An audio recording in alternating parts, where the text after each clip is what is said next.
My name is Evelyn Hart, and the day my family read my grandfather's will, I learned how silence could humiliate louder than words. We sat around the long mahogany table in Mr. Hammond's office, every inch of it gleaming like old money. My mother adjusted her pearl necklace as if the cameras were rolling. My father scrolled through his phone, pretending not to care. My brother Oliver whispered something that made him laugh under his breath. I kept my hands folded in my lap, the only sound in my world the click of the lawyer's pen. When my name came last, everyone already knew the Rhythm Estate Vineyard Cars Company shares. Then pause. To my granddaughter, Evelyn Hart, the lawyer said, I leave this envelope. The air went thin. My mother's lips curved into that elegant half-smile she used whenever pity looked fashionable. Well, she said softly, maybe he thought you'd appreciate something symbolic. I didn't look up. I just reached for the envelope. Heavy paper. A red wax seal, faded but deliberate. Inside one sheet of ivory stationery and a plane ticket to Geneva, Switzerland. The note was only a sentence long written in the same slanted handwriting that once corrected my chess mistakes. Evelyn trusts the game. Laughter drifted around the room like perfume, pleasant, poisonous, and impossible to ignore. I remember thinking how ridiculous it all was, me the quiet teacher holding a plane ticket among millionaires. But as I stared at those 3 words, something in my chest shifted. My grandfather never did anything without reason. When I left that room, their laughter followed me down the marble hall, but so did another sound, the quiet pulse of a challenge. The marble floor outside the lawyer's office reflected their laughter long after the door closed behind me. I stood there holding the envelope like it might start burning if I loosened my grip. The Seattle air was gray, damp, heavy, with the kind of drizzle that turned everything metallic. My reflection in the glass doors looked unfamiliar: shoulders, tight hair slightly out of place, eyes trying not to water. By the time I reached the parking lot, my phone buzzed. Mom. I almost didn't answer, but curiosity won. Sweetheart? Her voice came silk-wrapped and sharp. Don't let that silly scene upset you. Your grandfather adored you in his own, understated way. By giving me airfare, I asked. Maybe he wanted you to see the world. She said, the ice cubes clinking against her glass. Or maybe he thought a trip would help you gain perspective. In the background, I heard Oliver laughing, deep, careless, familiar. Don't take it personally, she added. He was always a little theatrical. The line clicked dead before I could answer. That night, my apartment felt smaller than usual. The envelope lay open on the kitchen counter beside a cup of untouched tea. I stared at the ticket again. Seattle to Geneva. 4 days until departure. I should have thrown it away. Instead, I pulled out my laptop and typed the only thing that mattered: Rosenfeld Trust, Geneva. The results felt unreal. A private wealth management firm founded in 1984, specializing in intergenerational confidentiality. A photograph showed a stone building overlooking Lake Geneva, elegant in that old European way. My pulse quickened despite myself. It was real. Still the rational voice inside me. Teacher voice, practical voice, kept asking why me. My grandfather hadn't left the country in decades. What could possibly wait for me there? I closed the laptop, grabbed my coat, and stepped out into the rain. The city smelled of wet pavement and cedar. Somewhere above the skyline, a plane was taking off. I followed its trail with my eyes and wondered if he'd planned this from the start, one final move on the chessboard we used to share. When I got home, I found the old wooden chess set tucked beneath a stack of lesson plans. One pawn was still missing, just as he'd left it. He used to say, "You'll learn more from playing short-handed than from winning easily." I ran my fingers over the smooth squares, the faint scratches where his ring used to catch the light. Maybe this was his way of teaching me one last lesson how to play when everyone else assumes you've already lost. I placed the board on my kitchen table and set up the pieces. White queen in the center, black king opposite. My breath fogged the window beside me, and for the first time since the will reading I smiled. "All right, Grandpa?" I whispered, touching the queen's crown. "Your move." By the 4th morning, the Seattle rain hadn't stopped. It drummed against my apartment windows like a timer counting down to something inevitable. I'd told myself 100 reasons not to go too impulsive, too expensive, too irrational. But each excuse felt smaller than the thought of never knowing what he meant by trust the game. At dawn, I packed one suitcase. Practical clothes, My favorite black coat, the letter carefully folded inside my passport. Before locking the door, I glanced around the apartment one last time, the books stacked on the floor, the chipped mug on the counter, the half-dead plant by the window. None of it felt like home anymore. The airport smelled of coffee and jet fuel. I moved through check-in on autopilot until the agent smiled. "Good morning, Miss Hart. Seat 3A, first class." I blinked. There must be a mistake. "No mistake," she said. "Everything's been prepaid. First class wasn't a place people like me wandered into." My hands trembled as I took the ticket. Security boarding, the hum of the engines, all blurred together until I was staring at champagne and white linen like a stranger in my own life. I didn't touch the glass. Just watched the condensation bead and thought of my family, how they'd laugh if they saw me here. Seattle faded beneath the clouds, a quilt of silver roofs and rain. I heard his voice in my head. "The Queen wins by waiting." Hours later, the world outside turned gold.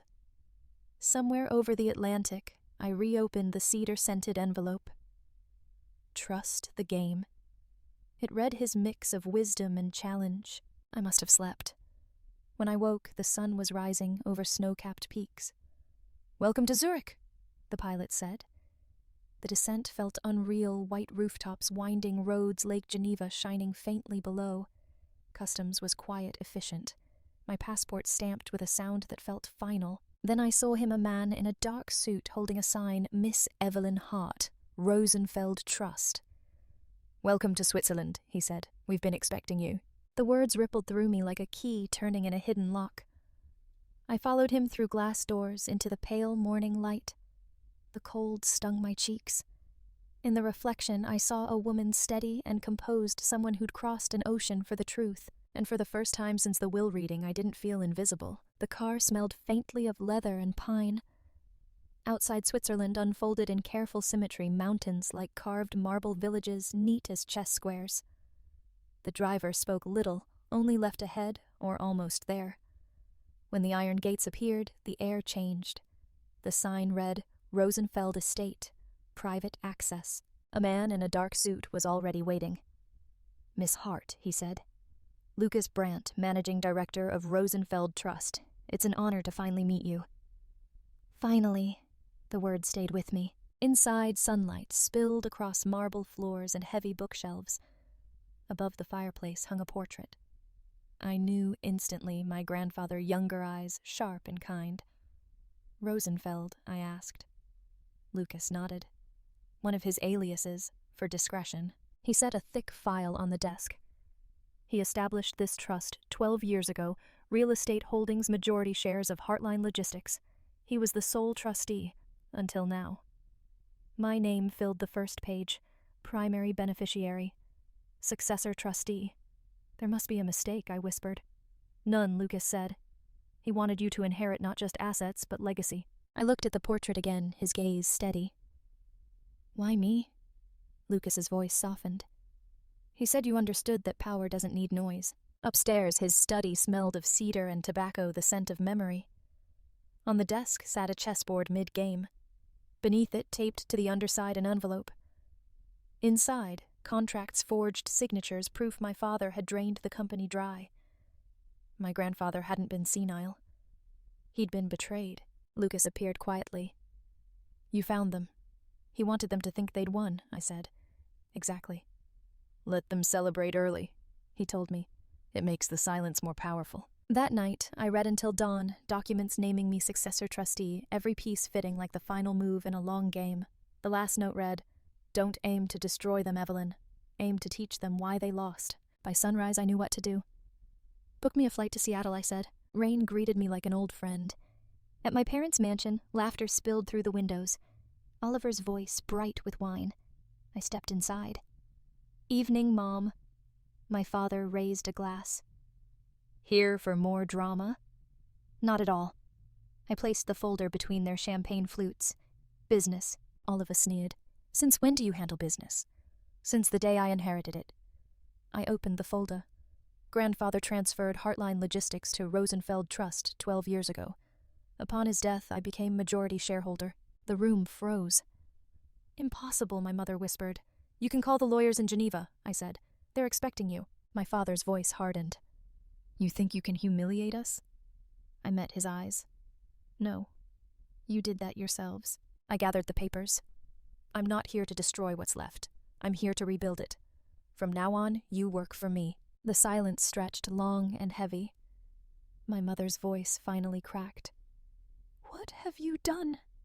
Evelyn?